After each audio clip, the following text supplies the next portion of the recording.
my 200 million view months have declined by over 90%, with many of these recent views coming from shorts, as his long-form content gains roughly 100,000 views a video. What on earth happened? Let's travel back to his absolute peak. January 2017, 249 million views. Why was he so successful at this point in time? By then, Guava Juice had already been on YouTube for over 11 years, during which it became apparent that he was incredibly talented at latching onto trends and had built an intuition for what was popular on YouTube at any one time. For example, his 2007 music video parodies were similar to what Smosh had become successful with, and by 2016 he was still competing with other top-tier gaming YouTubers like Vanos. Unfortunately, this also meant that Guava hadn't really carved out a specific lane for his channel, which is a necessity for long-term YouTube growth. Well, arguably. You can get reasonable views by joining a genre and making a contribution. However, explosive growth usually comes from pioneering a brand new or underperforming genre, as Guava Juice would come to discover in mid-2016 after uploading a video simply titled Orbeez Bath Challenge. Now, there was no denying that this video was targeted toward children. However, it still had many different elements of relatability, leading the video towards success. For example, anybody could access Orbeez, most people have a bathtub in their house, so it therefore posed this question of, well, what would be the outcome of this experiment if you did it for yourself? This made the video extremely enticing to click on, and once watching, Guava Juice then validated the audience by providing the exact outcome that everybody had clicked on the video for: a bathtub filled to the brim with Orbeez, which when combined with a cameo from Spider-Man made for the perfect viral video. Each of Guava's bathtub uploads followed this similar premise of what would happen if you did this in your own house. There was always an element of curiosity.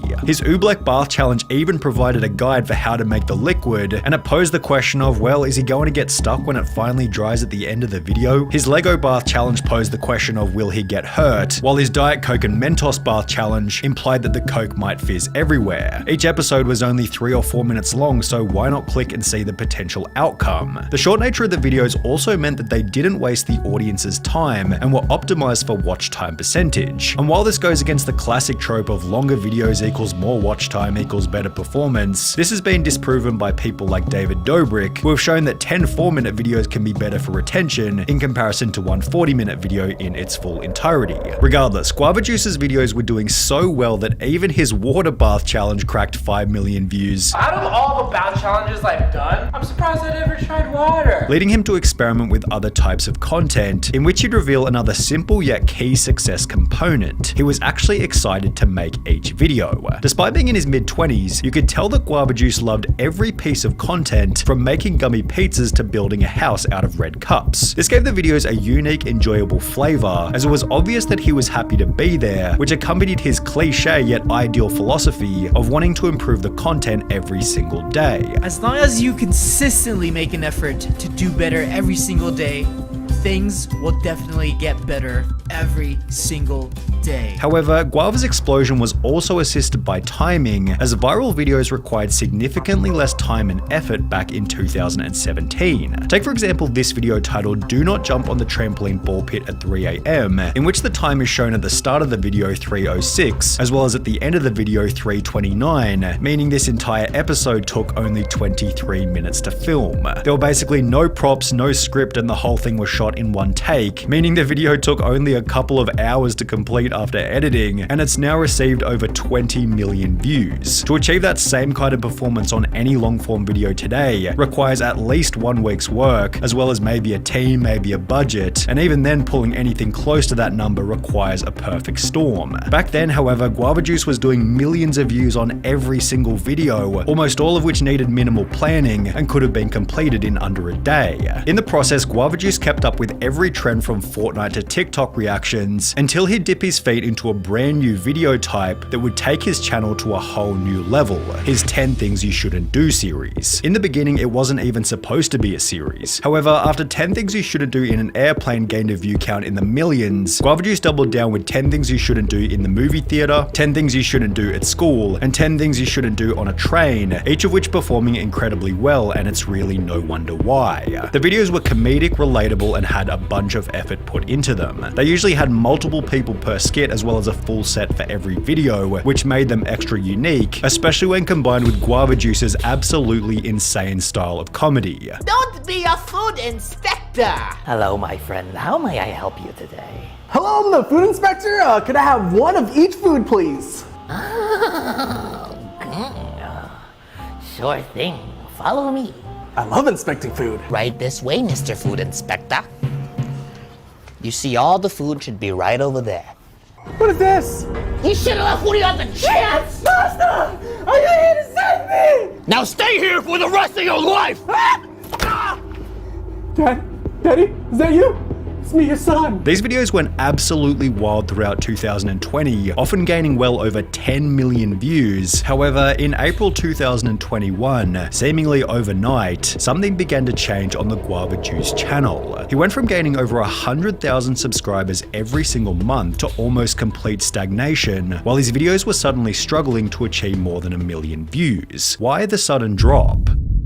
The decline seemed to begin with a video by Danny Gonzalez, posted only 2 weeks prior, titled Guava Juice is Out of Control, in which Danny would critique the absolutely insane nature of every Guava Juice video in a fun and entertaining way. It's just so hard to follow. It's like, is this even a story? Is there a plot to this? They're just like doing random things and crazy things are happening. He can't really subvert our expectations anymore because our expectation is just that something random is going to happen at all times. The video received over 2 million views in less than a week, and while it acted as somewhat of a compliment, since Guava Juice was trying to make insane content, Danny's video would also act as a catalyst for the short-term retirement of the series. After uploading an episode on the 3rd of April, Guava Juice didn't post a 10 Things You Shouldn't Do episode until almost 3 months later on the 27th of June, after which it became obvious that the quality of the series had dropped off significantly. For example, Guava Juice's 10 Things You Shouldn't Do at Disneyland felt like it had been thrown together with no prior planning. There was no set, there were no characters, and the jokes felt random, but in a way that was more like, what the hell even is this anymore? Don't feed the birds.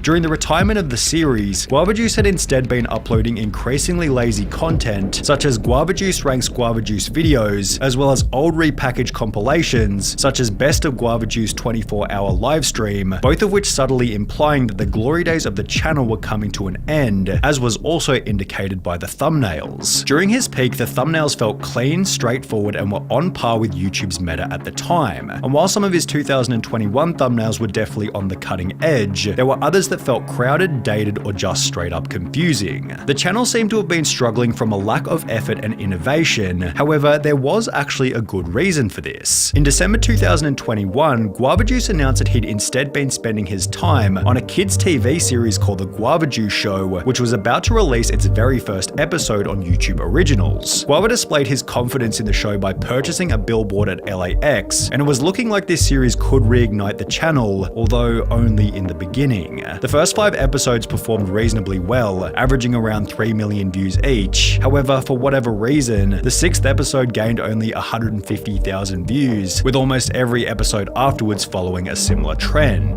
Guava and his team would produce a total of 13 episodes for the show, after which he'd upload a new video titled The End, in which Guava Juice was unusually upset, possibly as a partial result of the show's poor performance. I've been doing Guava Juice for so long, I've missed my daughter's birthdays and friends' weddings, and I feel like there was just no balance to who I am as a person.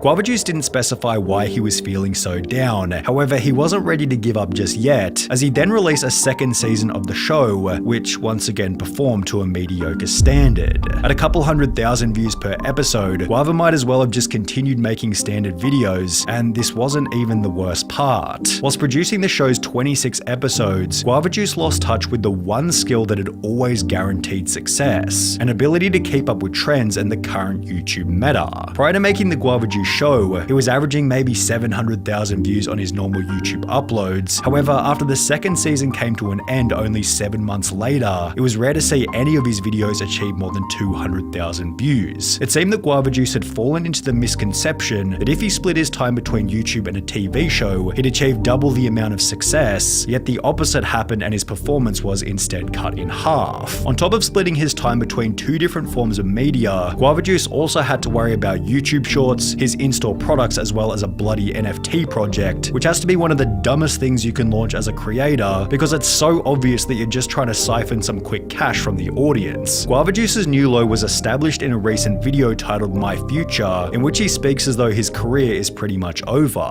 I just want to say, from the bottom of my heart, I am very honored to be a part of your childhood. His former excitement has transformed into boredom and complete apathy, as was highlighted during one of the video's announcements. With growing in mind, I just want to let you know for this channel, moving forward, I'm going back to my old roots, which is gaming. 2016, I made the channel because I wanted to create a gaming channel. While Guava Juice gives off the vibe that he wants the videos to return to their former glory, it also seems like he's lacking the motivation and clear vision to get them there. And as a result, he's trying almost anything, including sympathy from the audience, to achieve an increase in viewership. However, this has only had the opposite effect, as most of his gaming videos struggle to achieve 100,000 views. Guava Juice has made it way too obvious that he doesn't have an interest in producing the content, and this lack of commitment shows in each and every upload. The videos just feel a bit generic and aimless. A great YouTube video should be fresh and energizing, something that makes you want to click just like the bathtub videos did during the channel's heyday. And while it's clear that Guava Juice is slowly rebuilding his intuition for what makes a great video, he's yet to return his skills back to a competitive level.